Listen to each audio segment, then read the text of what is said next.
Salam penggerak, ya ahoro. Saya, Noni Riawaru, calon guru penggerak Angkatan ke-6 Kota Gunung Sitoli. Tempat saya mengajar di salah satu taman kanak-kanak di Kota Gunung Sitoli, yaitu di TK Swasta Kristen BNKP Hana Blindo. Memberikan kenyamanan dan kegembiraan bagi peserta didik, itulah yang menjadi hal penting, menjadi tugas kita sebagai pendidik. Nah, di sini saya akan memaparkan intisari dari pemikiran Ki Hajar Dewantara tentang pembelajaran yang berpusat pada anak.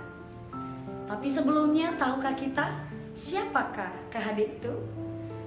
KHD atau Ki Hajar Dewantara adalah seorang aktivitis pergerakan kemerdekaan Indonesia, khususnya di bidang pendidikan. Pemikiran Ki Hajar Dewantara tentang pembelajaran yang berpusat pada anak, maknanya adalah di mana peserta didik atau peserta pembelajaran bisa memenuhi kebutuhan belajarnya. Artinya apa? Bahwa ketika dia melakukan pembelajaran, maka dia merasa nyaman, aman, bahkan merasa dicintai dan dihargai, dan terlebih di dalam melakukan kegiatan dia akan terus mengembangkan dirinya. Untuk itu, apa yang disukai anak, apa yang mampu anak, apa yang sesuai dengan anak, itulah yang kita lakukan, bukan apa yang disukai oleh guru atau apa yang nyaman untuk guru. Dan tentu ketika kita mau memberikan pembelajaran yang berpusat kepada anak, tapi kita harus tahu setiap anak pasti berbeda. Sama seperti pemikiran Ki Hajar Dewantara yang mengatakan bahwa kodrat alam dan kodrat zamannya anak itu berbeda. Jadi masing-masing anak, kodrat alam dan kodrat zamannya berbeda. Untuk itu kita harus tahu anak-anak peserta didik kita, kodrat alamnya bagaimana dan kodrat zamannya yang sekarang itu juga bagaimana. Nah, di sini kita menjadi sebagai pendidik, kita menjadi penuntun atau pamong untuk anak-anak kita. Artinya apa? Bahwa kodrat alam setiap anak itu berbeda. Misalkan karakteristiknya, sifat dasarnya. Ya, ini dari lingkungannya ya, dari mana dia berasal. Ini bukan karena kita sudah jadi penuntun. Nah, ini kita bagaimana? Kita itu menuntun, kita menjadi pamong mereka, sehingga mereka bisa mencapai keselamatan dan kebahagiaan setinggi-tingginya. Kodrat alam mereka kita tidak bisa hapus, tetapi kita bisa menuntun mereka ke arah yang lebih baik. Tentu ketika seorang dokter saat memberikan obat kepada pasiennya, tidak mungkin langsung dia memberikan obat kepada pasiennya. Tentu harus melakukan yang namanya diagnosa dulu. Artinya apa? Dokter akan menanyakan gejala-gejala yang dirasakan oleh pasien atau banyak hal yang ditanyakan oleh seorang dokter, sehingga nanti dianalisis dan nanti juga akan keluar hasil dari apa yang sudah ditanyakan oleh dokter. Dan tentu saat itu juga dokter sudah menyiapkan obat untuk penyakit MAC ini, obat untuk penyakit diabetes ini. Jadi seorang dokter tidak mungkin memberikan obat diabetes kepada orang yang berpenyakit MAC. Sama juga kita sebagai pendidik, ketika kita juga sudah mengenal kodrat alam masing-masing peserta didik kita, maka kita juga memenuhi kebutuhan mereka, merawat mereka, memperlakukan mereka sesuai dengan kebutuhan mereka masing-masing. Dan juga di kodrat zamannya, kita sekarang berada di zaman mana gitu ya.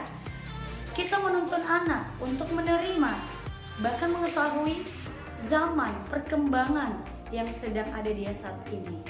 Dan tentu tidak akan lepas dari yang namanya norma-norma yang baik, bahkan budaya yang ada di daerah kita. Misalkan kalau kita di Nias, di Gunung Sitoli, biasanya kita menyapa setiap jumpa, sapaan itu harus selalu ada. Itu adalah budaya kita sebagai orang Nias. Mungkin juga di daerah lain ini ya, budidaya untuk menyapa ya, seperti yang kita lakukan di sekolah.